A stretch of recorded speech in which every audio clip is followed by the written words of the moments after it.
एक बार की बात है, पहाड़पुर में एक गरीब किसान रहता था जिसका नाम विक्रम था। विक्रम गरीब जरूर था, लेकिन था बहुत बुद्धिमान और मेहनती, जो बहुत मन लगाकर खेती करता था। पर एक साल पहाड़पुर में बिल्कुल भी बारिश नहीं हुई, जिसके कारण विक्रम की सारी फसल खेत में ही बर्बाद हो गई और वो कर्ज के तले दब गया। इतना सारा कर्ज कैसे चुकाऊं? विक्रम बहुत दुखी और परेशान था, क्योंकि कर्जदार रोज उससे आकर अपने पैसे मांगते थे। विक्रम, आज तो मैं अपना पैसा लेकर ही जाऊंगा। पर मेरे पास बिल्कुल पैसे नहीं हैं। मुझे कुछ दिन का समय दे दो, मैं आपकी पाई पाई चुका दूंगा। 1 हफ्ते का समय देता हूँ। अगर तुमने मेरा कर्ज नहीं चुकाया तो तुम्हारा खेत मैं ले लूंगा। नहीं नहीं, ले दे के एक खेत ही तो बचा है मेरे पास। मैं किसी भी तरह 1 हफ्ते में आपका कर्ज चुका दूंगा। विक्रम ने सेठ को पैसे वापस करने का वादा तो कर दिया, पर उसके पास बिल्कुल भी पैसे नहीं थे। और देखते ही देखते 1 हफ्ता गुजर गया, लेकिन पैसों का इंतजाम नहीं हुआ। सेठ तो फिर से पैसे मांगने आ गया। अब क्या करूं? कहीं छुप जाता हूं। विक्रम, अरे कहाँ चले गए? लगता है पैसे देने के डर से भाग गया। पर कितने दिन भागेगा? मैं कल फिर आऊंगा। उस दिन तो विक्रम छुप के बच गया, लेकिन सेठ की अगले दिन फिर आने की बात सुन वो घबरा गया। आज तो बच गया, पर कल कैसे बचूंगा? एक काम करता हूँ, शहर जाकर कुछ काम करके थोड़े दिनों में वापस आकर इसके सारे पैसे चुका दूंगा। तुरंत जंगल के रास्ते शहर के लिए रवाना हो गया। चलते चलते रात हो गई, तभी अचानक से उसे तरह तरह की डरावनी आवाजें सुनाई देने लगी। ये आवाजें कैसी हैं? इससे पहले कि विक्रम कुछ सोच पाए, वहीं झाड़ियों के पीछे से एक खतरनाक शेर उसके सामने आ गया। विक्रम डर के मारे कांप रहा था। शेर से जान बचाने के लिए विक्रम जंगल की ओर भागा और शेर उसके पीछे। विक्रम भागता हुआ शेर से बचने की जगह खोज रहा था। तभी उसकी नजर जंगल के बीचों बीच एक पुराने बंगले पे पड़ी, जो देखने में ही डरावना लग रहा था। इस जंगल के बीच ये बंगला किसका है? कहीं कोई भूतिया बंगला तो नहीं? इसके अंदर जाऊं कि नहीं? पर इससे पहले कि विक्रम कुछ सोच पाए, शेर बिल्कुल उसके पास आ गया और जोर जोर से दहाड़ने लगा। अब क्या करूं? आगे भूत, पीछे शेर, कहां जाऊं? बंगले में ही जाना उचित होगा। क्या पता इसमें कोई भूत ना हो और ये सिर्फ मेरा वहम हो। विक्रम शेर से अपनी जान बचाने के लिए बंगले के अंदर चला गया। अंदर पहुंचते ही उसके आश्चर्य का ठिकाना नहीं था, क्योंकि बाहर से बंगला जितना डरावना लग रहा था, अंदर से वो उतना ही खूबसूरत था, बस थोड़ा पुराना था। वाह, क्या बंगला है! कोई है? अरे सुनो, कोई है? भाई मैं मुसाफिर हूँ, बुरा ना मानो तो आज रात यहाँ रुक जाऊं। बाहर मेरे पीछे एक शेर पड़ा है। अरे कुछ तो जवाब दो। लगता है यहाँ कोई नहीं रहता। फिर तो मैं यहाँ जितने दिन चाहे रह सकता हूँ। बंगले में किसी को नहीं पाकर विक्रम खुश हो गया, और होता भी क्यों ना, आखिर उसे सेठ और शेर दोनों से छुपने की जगह मिल गई थी। वह आराम से वहां सोने की तैयारी करने लगा। विक्रम बेफिक्र होकर आराम से गहरी नींद में सो गया। तभी अचानक वहां अजीब अजीब सी डरावनी आवाजें आने लगती हैं और आसपास एक धुआं उठता है और धुएं से एक भूत बाहर आता है। पर विक्रम इन सब से बेखबर आराम से सोता रहता है। भूत उसे गौर से देखता है। बड़े दिनों के बाद आज कोई इंसान महल में आया है। आज इसे खाकर मैं अपना पेट भरूंगा। उठ जाओ इंसान, बहुत हो गया आराम, अब मैं करूंगा तुम्हारा काम तमाम। विक्रम इतनी गहरी नींद में सोया था कि भूत के बार बार उठाने से भी उसकी नींद नहीं खुली। यह देख भूत बहुत गुस्सा हो गया और अपने भूतिया शक्तियों से उसे उठाने लगा। ये कैसा इंसान है जो भूत से डरकर भी नहीं उठ रहा? अभी दिखाता हूँ एक भूत की असली ताकत। ये ऐसे नहीं मानेगा। अभी दिखाता हूँ। कौन है? कौन है? मैं हूँ यहाँ का मालिक, राजा शक्ति सिंह का भूत। भूत? क्या तुम सच में भूत हो? और ये बंगला?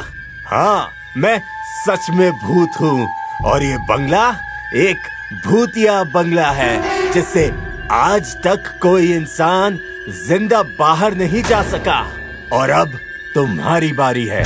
आज मैं तुम्हें खाके अपना पेट भरूंगा। क्या मुझे खाओगे? अब तैयार हो जाओ मेरा भोजन बनने के लिए। लगता है ये भूत मुझे खाकर ही मानेगा, पर बचने के अंतिम उपाय करके देखने में क्या हर्ज है। तो तुम मुझे खाना चाहते हो?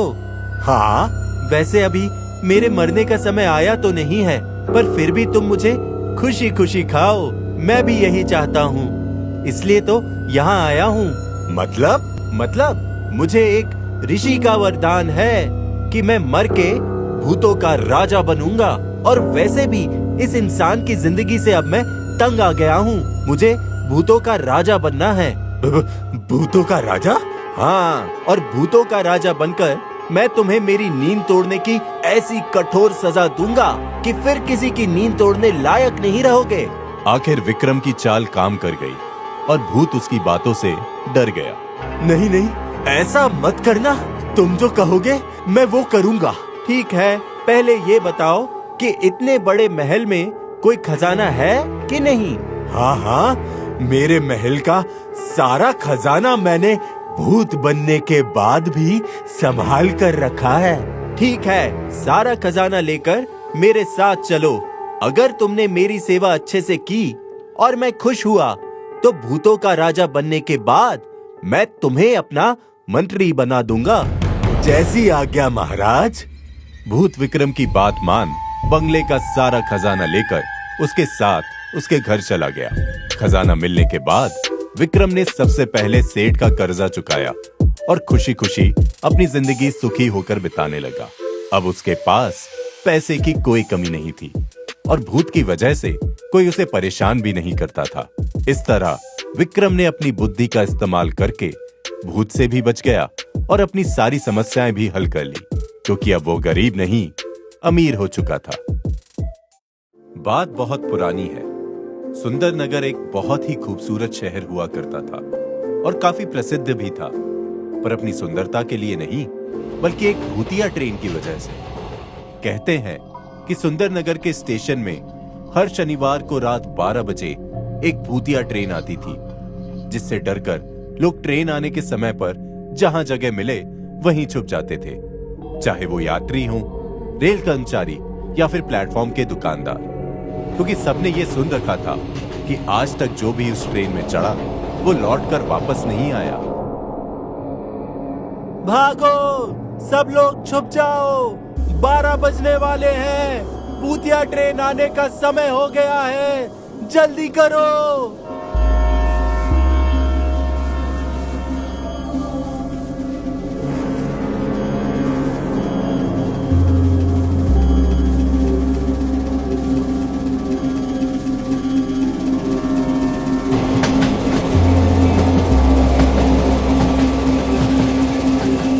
हाय, फिर से मेरा सारा सामान ले गए ये भूत।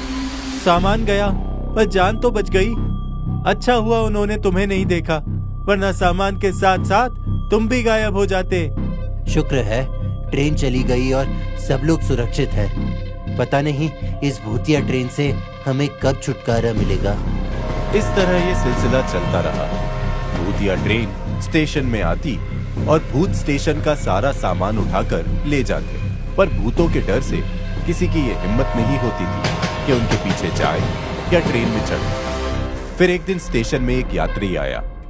भाई, अगली ट्रेन की एक टिकट देना। क्या? अगले ट्रेन की? तुम्हारा दिमाग तो ठीक है, भूतिया ट्रेन में जाओगे? भूतिया ट्रेन मतलब? लगता है यहाँ नए हो। अगली ट्रेन जो आने वाली है उसे भूत चलाते हैं। आज तक जो भी उस ट्रेन में गया वो वापस नहीं लौटा। उसमें भूल के भी मत चढ़ना। टिकट कलेक्टर की बात सुनकर यात्री हैरान हो गया और सोच में पड़ गया कि आखिर भूत ट्रेन कैसे चला सकते हैं और आखिर वो ट्रेन से क्यों आते हैं। उसके मन में इतने सारे सवाल पैदा हो गए कि उसने ट्रेन में जाने की ठान ली, ताकि उसे उसके सवालों के जवाब मिल सके। मैं बड़ी जल्दी में हूँ भाई, बस अगले स्टेशन तक ही जाना है। आप मुझे टिकट दे दो। सोच लो, फिर बाद में मत कहना कि मैंने चेतावनी नहीं दी। हाँ, नहीं बोलूंगा। आप जल्दी से टिकट दे दो। लगता है जरूरत से ज्यादा बहादुर हो। ये लो। अरे 12 बजने वाले हैं, भूतिया ट्रेन आने का टाइम हो गया। भागो, सब लोग चुप जाओ। भाई साहब, अभी भी समय है, मेरी बात मानो और भाग जाओ यहाँ से। ट्रेन में चढ़ने का आइडिया अच्छा नहीं है। ठीक है भाई, बताने के लिए धन्यवाद, पर जाना तो मुझे होगा ही।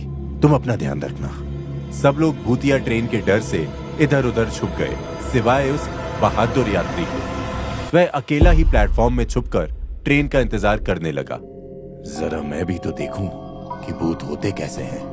जहां सब लोग उस भूतिया ट्रेन से डरते थे, उस बहादुर आदमी ने उसका सामना करने का सोचा। थोड़ी ही देर में भूतिया ट्रेन प्लेटफॉर्म में आकर रुकी और हमेशा की तरह उसमें से कुछ भूत बाहर आए और स्टेशन का सारा सामान लेकर ट्रेन में वापस चले गए।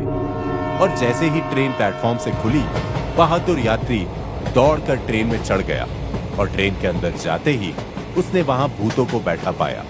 भूत उसे देखकर गुस्सा हो गए। हमारी ट्रेन में इंसान? तुम्हारी हिम्मत कैसे हुई हमारी भूतिया ट्रेन में चढ़ने की? अब तुम्हारा भी वही हाल होगा जो इस ट्रेन में चढ़ने वाले बाकी इंसानों का हुआ है।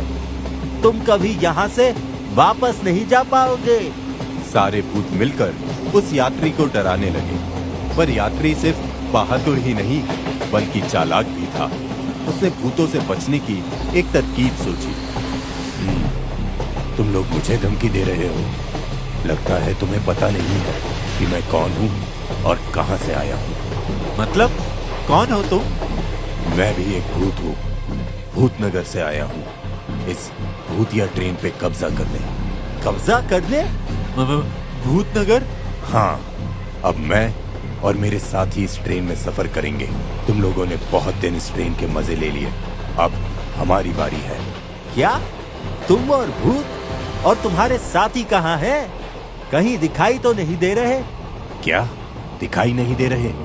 तुम्हारे चारों तरफ ही तो खड़े हैं। यात्री की बात सुन भूत घबरा गए। उन्हें आसपास कोई दिखाई नहीं दे रहा था, पर उसकी बातों से उन्हें विश्वास हो गया कि जरूर उनके आसपास सच के भूत हैं, इसलिए उन्हें दिखाई नहीं दे रहे।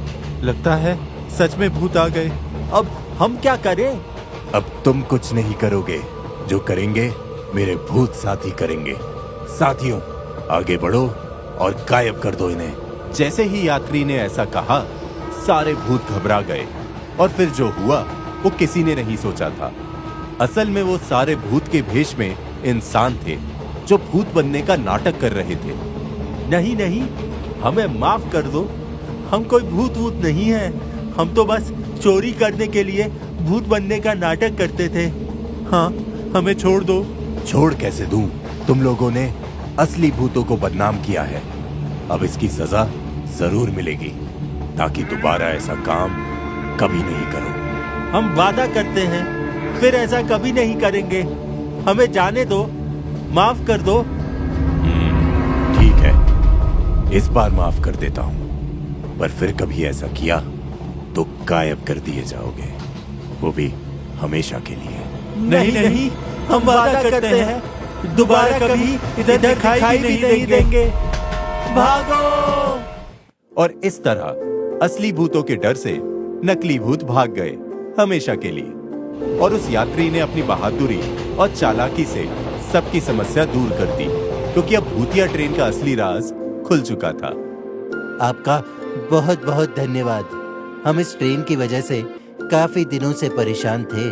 तुम तो सच में बहुत बहादुर हो। सबने उस बहादुर यात्री का धन्यवाद किया और फिर वो ट्रेन भूतिया नहीं रही और सब आराम से उसमें अपना सफर करते थे, वो भी बिना डरे। और सुंदर नगर की सुंदरता फिर से पहले की तरह हो गई।